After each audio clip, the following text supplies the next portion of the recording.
Welcome to Suddenly Different, where we explore stories and strategies for life when it doesn't go to plan.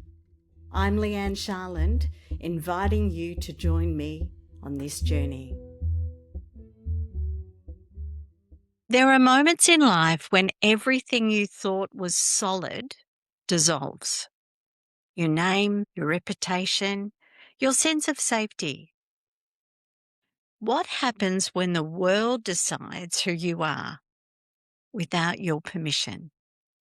My guest today, Soreya James, has lived through the sharp edge of cancel culture, public narrative, media judgment, and the quiet stigma and hesitation when walking into a room and wondering who's seen the headlines and who believes them.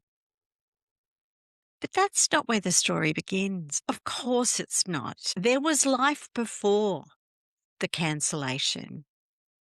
There will be life after the cancellation, and that is what Soreya is working constantly on whilst she is caring so much for the people who are in darkness, who need to find healing and joy.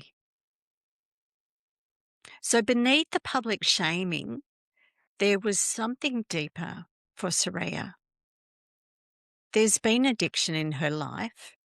There's been disconnection from self. And she has searched for relief of those problems and sought help from others and been introduced to many, many different ideas. Soreya has been a woman and is a woman who chooses healing, who chooses forgiveness and chooses openness, who doesn't judge, lest all of those others who are judging her are right. And they're not. They are not. I have met this woman and I know that just like me, she has been influenced by others in seeking an answer, and what seemed like a good idea at the time wasn't accepted by society and has been slammed. So we're not pretending that nothing's ever happened, because it has.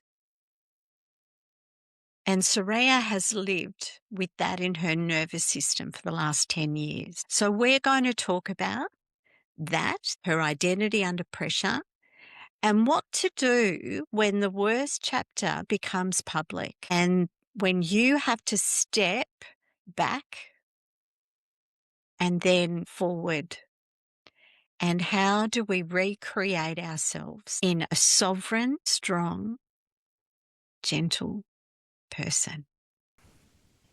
So welcome, Soreya, to Suddenly Different. And I hope that today is a safe space for you to share your side of the story and to share what's really important to you. Because I know this isn't easy, and I know that every step forward you take, there is somebody who is pushing you back.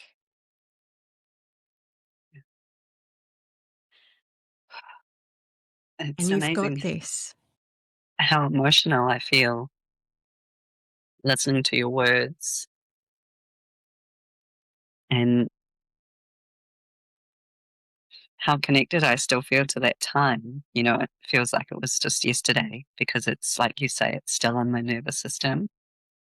So it's whenever I talk about it or it comes up, there's two sides of me that sit with this. It's like this happened for me and it was some of the greatest growth in my life, and still the sadness of the loss, the grief of the sisterhood and the depth of the work that I was doing back then, how it just came to a complete halt. So, you know, it was a shock to the system, and it's never reinvented itself, not in any way, shape or form really. Well, I know that people get very confused about spiritual things, right? And spiritual retreats and all of that. And they forget about the benefits that they're receiving from Mm, those, from coaching, right? So I'm a coach or was a coach, and holding space for somebody to heal, for somebody to find awareness, accept truth, and move on. mm. You can't put a price on it, No, you can't. right? So, Yeah. like, I got a brochure the other day for a retreat, and for 2 nights, 3 days, the retreat was going to be nearly $5,000. Now, that could be life changing, that retreat. Absolutely life changing for somebody going to it. If they go with their honesty and their trust and their commitment to change, I could pay for a speaking boot camp and pay the same amount of money for the same amount of time. And all I come out with, I don't come out with a qualification, I come out with skills that I can choose to use or not use. Mm. But, sometimes when people feel like they're spending money, they have warped expectations. Yeah, and the value to which you put on anything is your own personal value, isn't it? Mm? Like somebody that spends $5,000 on a weekend retreat will get so much more or so much less than someone else that's there. So, it's equal to what you put in. I mean, the work that I was doing over a decade ago now, where the cancel culture piece came up was, the cost was $5,000, interestingly enough, to, join this beautiful transformational work. The difference was that you actually were mentored and coached and guided to become the leader of these spaces rather than always just being a, a participant. So Right. I look at, most of the spaces that I've been in, the teacher's always the teacher and the participants are always the participants. You come in, you pay your money, and you leave again. And the Yeah. teacher's always sitting there, bringing more participants in, whereas we were actually teaching men and women, empowering them and guiding them to come and actually teach these workshops and then receive the finances themselves. So it had a beautiful, um,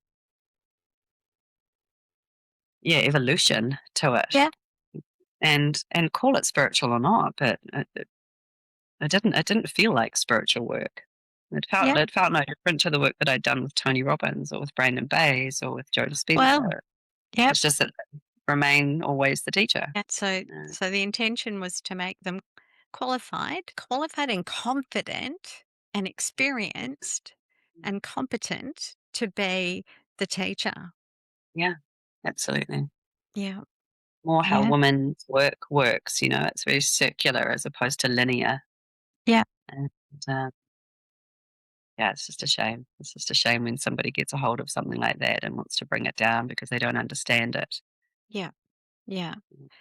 Yeah. And, I know that there's often negative comment when it comes to any form of teaching like that. So I know that you hadn't really thought of the modern terminology of cancel culture about what had happened to you until recently when we were talking. What does the phrase cancel culture bring up for you? Yeah, it's not as you say, it's not a phrase that I'd really heard until quite recently. And when I did hear it, I was like, that makes so much sense. Like, is this a new phrase that's been kind of bandied around? What happened for me, I always say for me, not to me, Yeah. felt more like a smear campaign or a media. I don't know what the word is, but like when the media comes in and just twists a story and Yeah. to to have a story, to create a story. Yeah.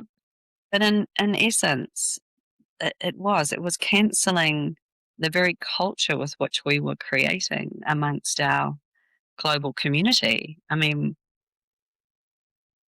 and it was, I think I said last week, the culture within me personally with which I was creating, and what I was growing as a woman, as a mother, as a teacher, as a guide, as a therapist, through the reflection of the woman within this work was the most profound experience I'd ever had, Yeah. way beyond anything I'd ever done. I've done 34 years of personal growth, Yeah. and this was by far the most fast tracked, powerful work. So the growth inside of me, the growth inside of the other woman was so beautiful, so strong. And I guess with what we were doing, because it was so different, it was culturally sensitive.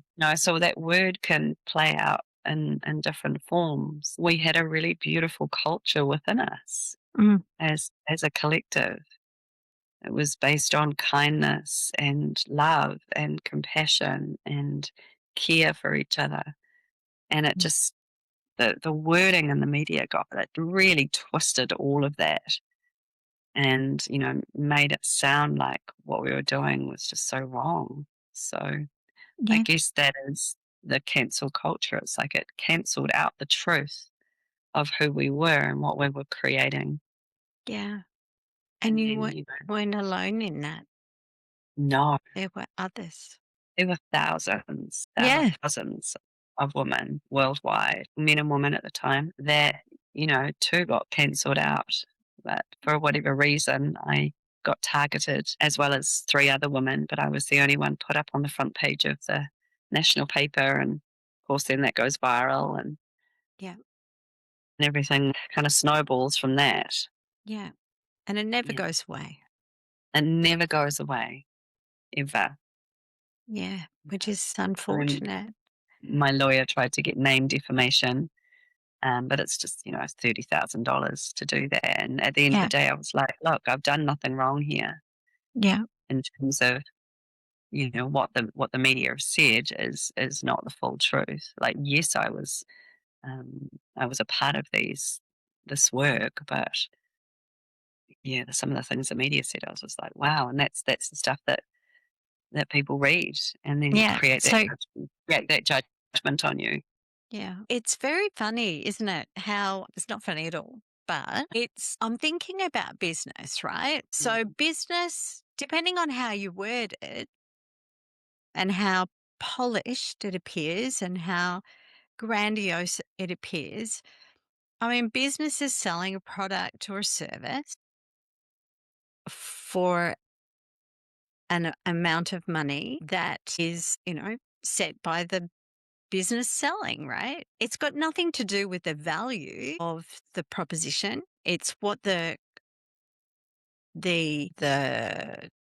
buyers will pay, right? And sometimes things are far more expensive because of the prestige added to them, right? But prestige is all made up, right? It's a perception that it's, like so many things are shiny, but they're not Mhm. really of value. And personal development work is something that I think is of huge value. And I've spent probably over my lifetime, I've spent hundreds of thousands of dollars on personal development because I was traumatized as a child and that trauma played out in my life, in my and ultimately it has, we'll never know and you can't prove medically, but it's played out in my health probably.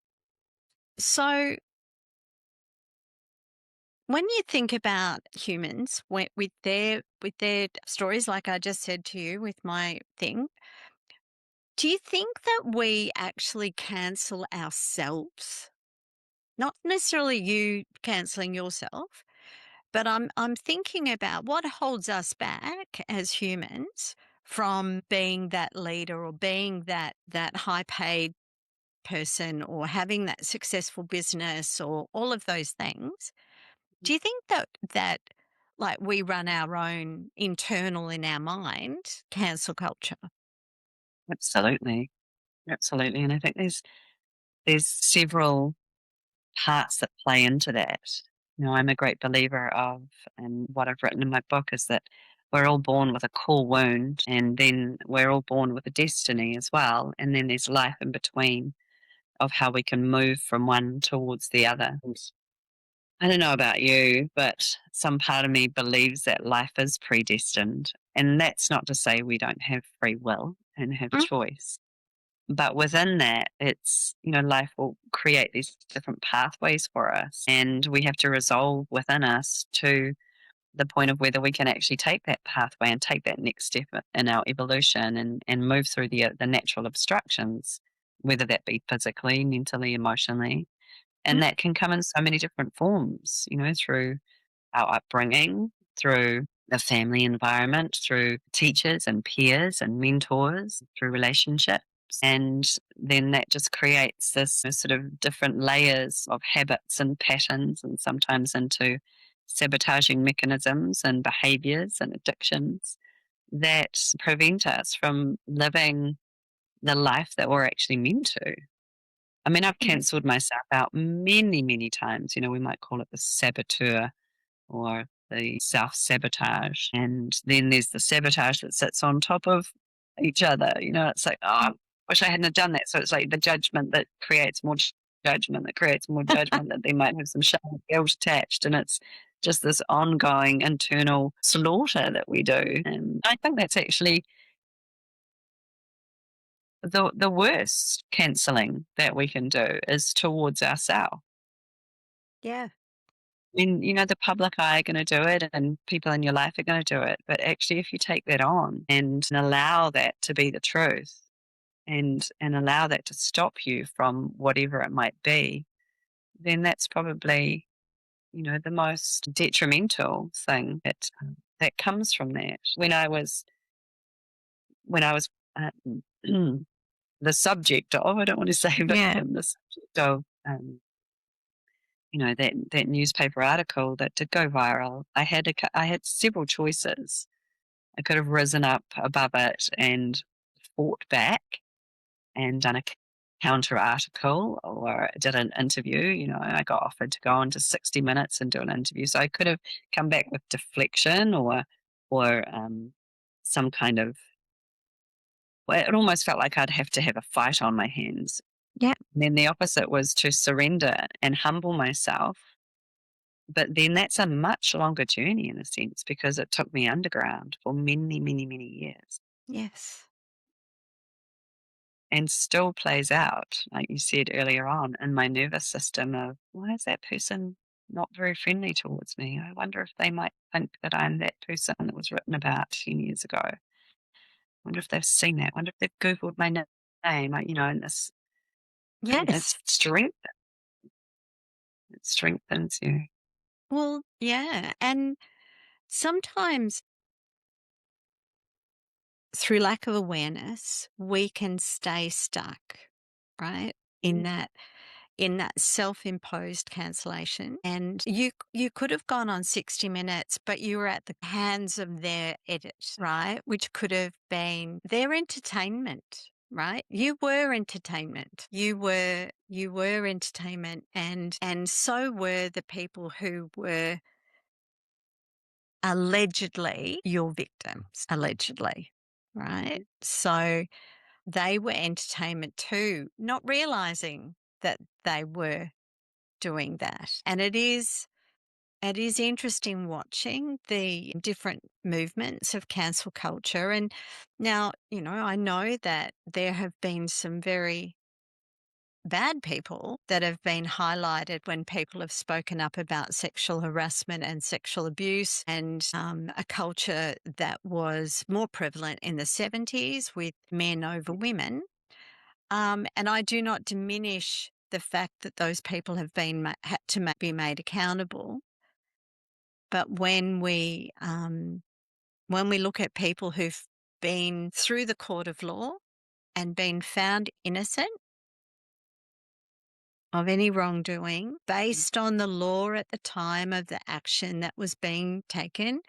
For example, Craig McLachlan, I think that it is very difficult for those people because they're permanently being restricted from earning a living. Yeah. It's a scarring or a black mark by your name. Yes. That's Yes. what it becomes when you're in the public eye and you've had scrutiny against your name. It's a yeah, it's a big black cross. So whenever somebody goes to search you for whatever reason that might be, that's the human mind goes to that rather than all the great, wonderful things that you've achieved or who you are now. Yeah. Um, That's right. We we change. Moment we change. We have different awareness, we do different actions, we change. And so where is forgiveness in society nowadays, right? yeah. There's not enough of it. Yeah. And that's one of the things that, I mean, for many, many years, forgiveness has been, like at the forefront of my work and my own journey. Yes. When I was heavily pregnant, so we're talking 22 years ago, I confronted my grandfather who sexually abused me and many of my cousins and sat in front of him and told him that, of course I don't condone what he did, but at the level of my soul, like to set me free and to be able to birth my child in the world without carrying this resentment and anger and bitterness towards my grandfather, my father for not, perceiving to be there. And I told him that I loved him and that I forgave him. And it was one of the most powerful experiences of my life. Like I remember walking out of the rest home that he was in and just falling. I literally fell to my knees and sobbed and realized that I'd carried that for I was 33, so 20 20 years or longer. Yeah. Based on what society tells you. Like if this happens to you, you must then feel this way or act this way. And for me, it was like, yes, this happened to me. And, it's been the greatest gift because it's the foundation of my work, right? But the who I am today is because that happened. Yeah. And I just have such a different lens on it because forgiveness, it it physically and neurologically shifts something inside of you. Like when you forgive at that deeper level, it's not just like, oh yeah, I'll forgive you. It's like, Mm. whew, like I Yeah. have to forgive. I have to forgive that. It's not okay what happened, but I have to forgive at the level of the soul. And it was just incredible that freedom that came through. And I don't know if I would have had as easy a birth if I was carrying that because I was so contracted in my body. Yes. And I was able to, bring my son into the world with this whole newfound depth of who I was becoming, you know. Yeah. And that's how I've lived my life, like for a few decades now. Is I don't appreciate the way you've just spoken to me or how you've treated me because we get cancelled all the time, right? Oh, be quiet. Oh, One of the yes. things I got told as a little girl was, "Oh, just ignore her and she'll go away." So it's like you Yeah. get cancelled. You can't. That's right. So, whew, okay, that person's got whatever they've got going on, and can I forgive? Just set Yeah. myself. And it is that true forgiveness. I know that I had to forgive my family member for abusing me as a young teenager. And it took me about sitting by his for about a month as he was dying and we were talking and he was unable to really talk back to me, but I shared how I was feeling and how I understood um I understood the inputs into his actions but I needed to share the inputs into me, what happened for me. But working through that forgiveness helped open up things. Unfortunately, I had a lot of default patterns that I then needed to change. But it is vitally, vitally important. And maybe at the end of our session, maybe we can look at a little forgiveness ritual. So hold that thought. Have you ever thought about mob mentality? How riots start, right? When there's the leaders or the influencers create that mob mentality, and then people who would never in their wildest dreams have behaved like they're behaving, right? When they just get caught up in the energy of the Yeah. experience. Yeah. Yeah, and the ego of it. Yeah. Yeah. Yeah. Mm. And they wonder how they could ever have, hit a police horse or done anything. Well, I think that social media and the internet and the mass media create a mob mentality that's at home, Mhm. right? Which, Absolutely. yeah. So there's this sort of energy around the mob mentality. And that mob mentality, I think, is applied to many, many people: drug addicts, Mm. alcoholics, homeless people, people with mental illness. I think often we lose our charity and our compassion and forgiveness. I don't think those people need our forgiveness. What they're doing is they're trying to live their lives the best they can with the pain they Mm. have. Yeah.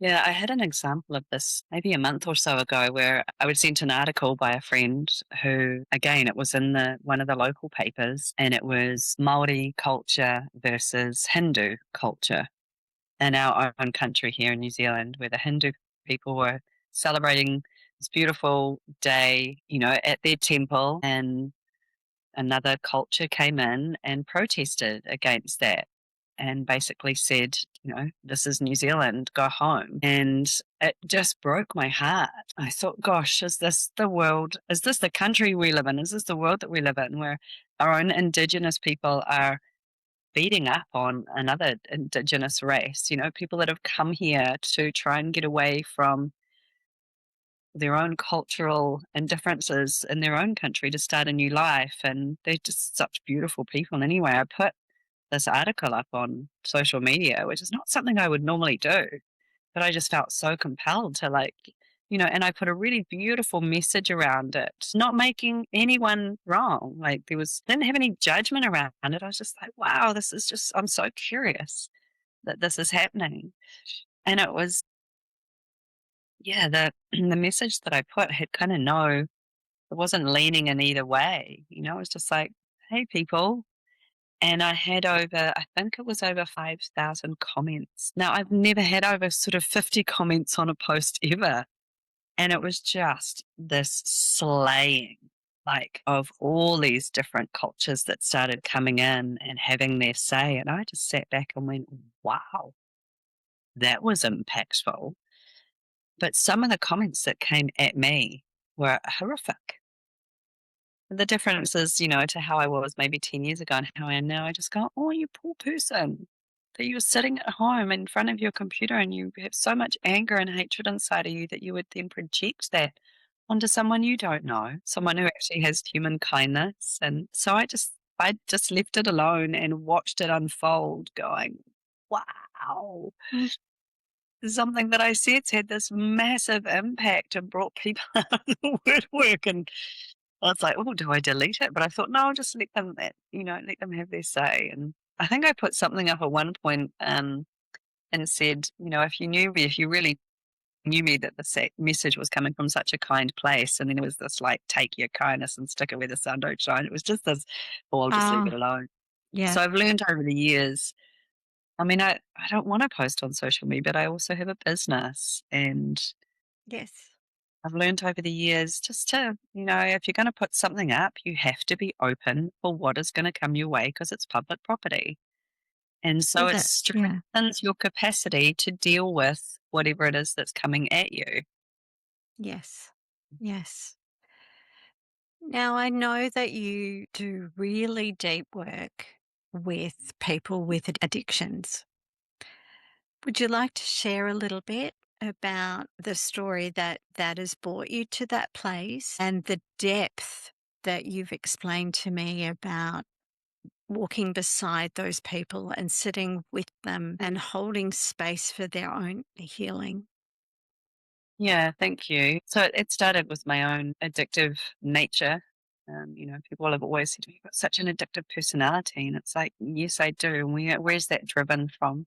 So in my late 20s, early 30s, I was just using drugs and alcohol and sex and all the things to stop me from having to feel the pain that was sitting underneath. And I didn't necessarily know it at that time.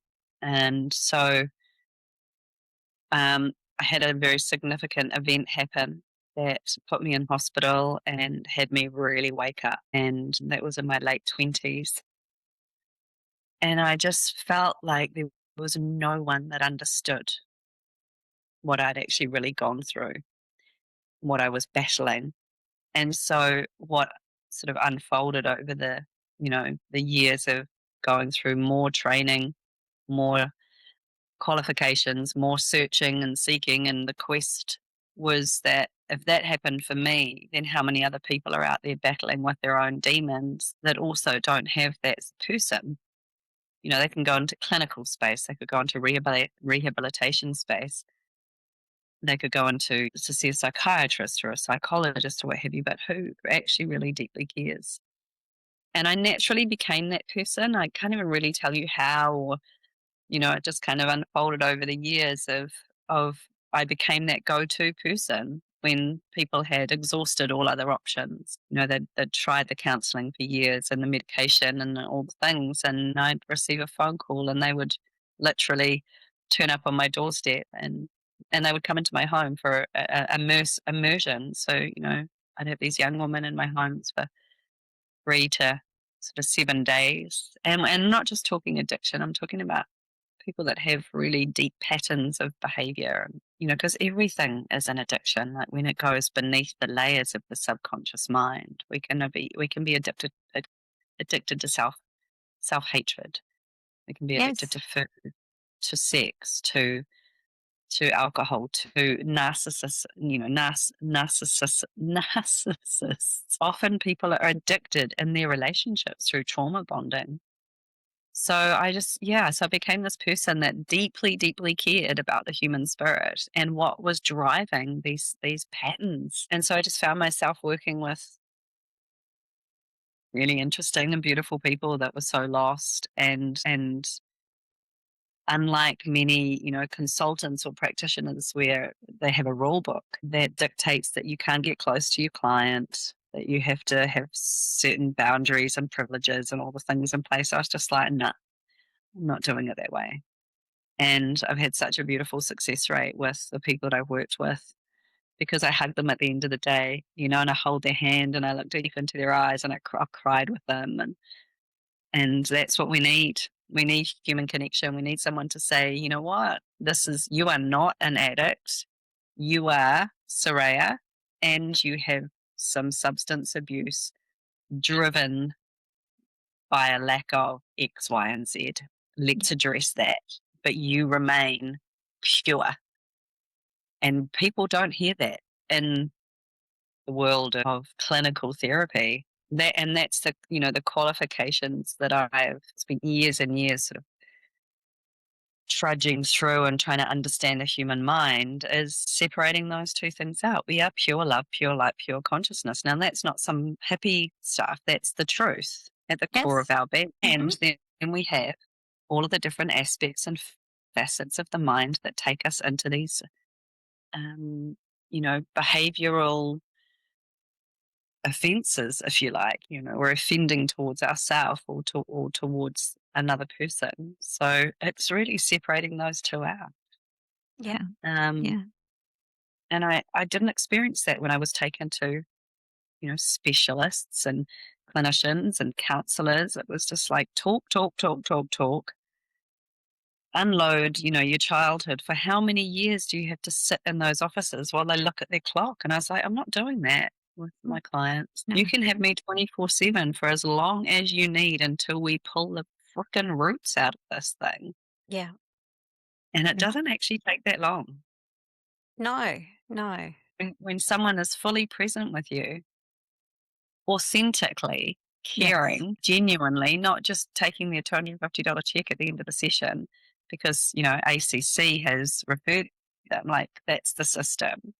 And I'm not saying that every practitioner is like that by any means. I'm just saying that was my experience, and I know many other people's experiences. Yes. So, yeah, Yes. And when we are letting go of our default behaviors that, you know, will manifest in the different ways. We can be expressing our addiction through work, or we can be expressing it through marathons.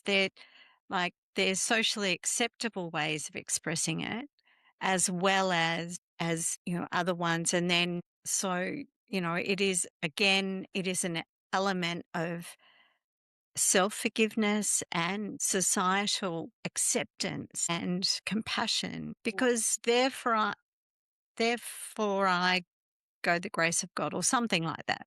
But yeah. I could easily see myself if I'd gone a certain path, if you know and we need to have far more compassion in the world now. And hearing your experience from your social media post, I think that's really, really sad that in so many countries at the moment, intolerance is at the top. Yeah. In Australia, we have severe discrimination and acts of violence occurring against the Jewish community, which is intolerable because they haven't done anything to deserve Exactly. that. Yeah. I mean, Um, we're set up. If you think about other forms of abuse or addiction, it's like, look at the kids that are gaming these days and the mm, screens. Like, we're mm, addicted to our screens and scrolling and being validated and being liked. And, the society in the world, like, okay, many countries have now taken away cigarettes and smoking. It's not allowed, but then let's add vaping in. well, And, that's right. the alcohol, it's like, well, every second corner there's an alcohol store. So we've been set up through society, through, the top down to become addicted. And Yeah, it's just one cycle after another. People are cross addicting. It's like, okay, I've stopped drinking, but I'm doing this now, and then I'm now giving that up, but I'm doing this. I got yeah, addicted to yoga for years, but it was still an yeah, addiction. yeah. And carbs and sugar and processed food and all of the things, because I don't know whether deep down, the human patterning, that there is, it's one of the things that we need to learn is about choice and discernment. I believe it is. And if we're speaking up about choice, Mm, yeah. often we'll get cancelled, Yeah. right? So many choices out there these days, it becomes confusing. That's right. That's right. Mm, And mm. so it it feels to me as though you may have gone through the period of time where you identified with that slander um and those stories said about you, but that you have worked through yourself. You've worked through and have great connection with your soul, and you truly have peace, Yeah. that doesn't mean it doesn't hurt you, right? It doesn't mean that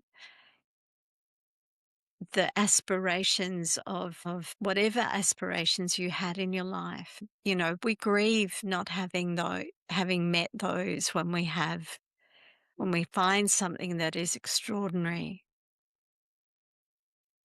But every time you look at one of those people that you're helping today, know the ripple effect that you're having in the world. Yeah, I'm very aware of that. What was really interesting is just a couple of months ago, a woman who I don't know so well reached out to me and invited me to this women's circle online. And I was like, okay, sure, I'll check it out. And it's a piece that's missing in my life. And I came online and it was the very thing, the very same thing, wrapped a little different, packaged a little different that I brought to New Zealand in 2013 that got completely swiped Yeah, and it's still happening. And there was some part of me that was like, "What? Did yeah, this not did this not die? yeah, Was it just the circles that I were in?" yeah, W it's so it's still going. And then there was another part of me that was like, "Oh, I wanna be a part of this again now," but I could never do that because XYZ. yeah, And then there's also another part of me that was like, "This just feels like an old technology. It feels like it's had its time." But it was yeah, so interesting, and I said to them, because they were like, "Are you gonna come and join us?" And I said, "No." I said, "Everything that I do now is about being above board and integrity and transparency, and there's a part of this work that is still hidden. It's still in the yes, shadow, yes, and I can't be involved in that." I wanted to shout it to the rooftops back then, and I yes, wasn't allowed. I was told no. And yes, and it came out in the media anyway. So I was like, yeah, "Do you not get how this works karmically?" yeah. But then, I got cancelled from that group. She doesn't want to be a part of us. So it's just so interesting. It So is interesting, yeah. and I'm sure that you've got lots and lots of learnings. Mm. Um, have met some extraordinary people before the time, during the time, and now since. Absolutely. So, with this sharing of your story and being open and transparent, that takes huge courage. And Mm. I thank you for that. I thank you for speaking publicly with me, with my small following. And I hope that people listen to this episode and can feel the compassion that I feel with you. I feel that we have this beautiful connection. We may be recording online, but it's like we're in a room.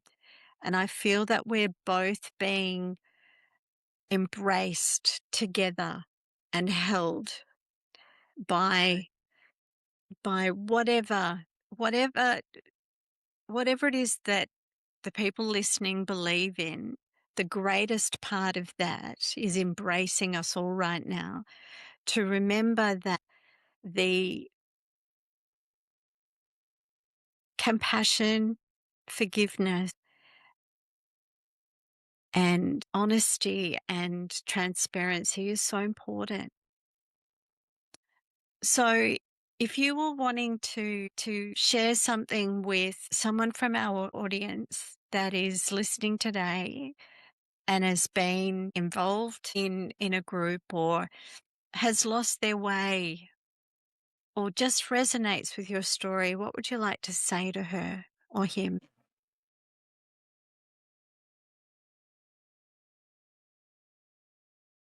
There's varying layers of what we call a cancel culture now. There's the internal, there's the relational with, maybe one person.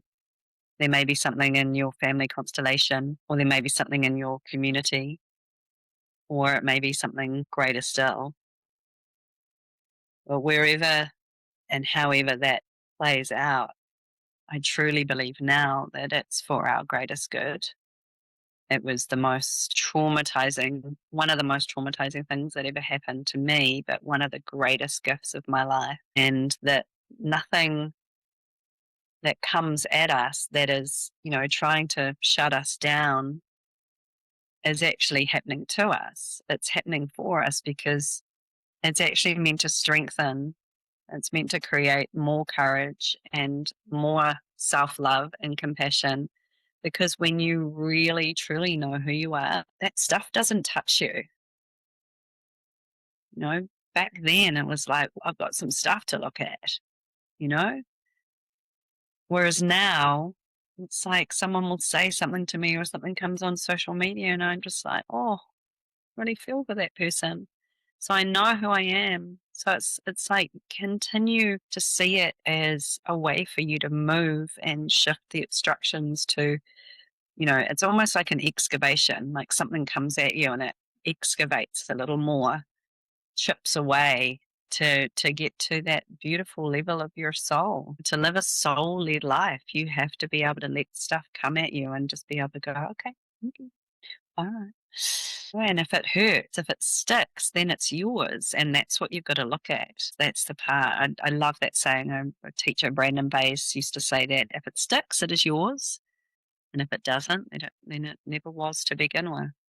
So if someone throws something at you and it sticks, it's like, all right, there's something to look at. Yeah. Well, thank you. Thank you for your courage. Thank you for your strength to rebuild privately. Hmm. It takes even more to speak publicly after collapse. Cancel culture can strip your reputation, addiction can strip identity, but neither can strip the soul. If you are listening today and carrying shame for something you wish had never happened, let this be your reminder. You are not the worst thing you have done. You are not the story told about you, and you are allowed to evolve beyond your most painful chapter. This has been Suddenly Different, stories and strategies for when life doesn't go to plan. Thank you, Soreya. Thank you, Leigh.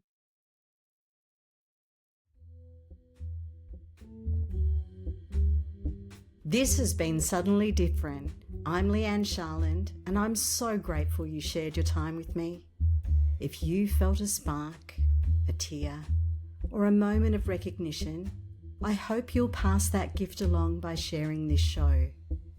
Take a deep breath, trust your path, and I'll meet you back here soon.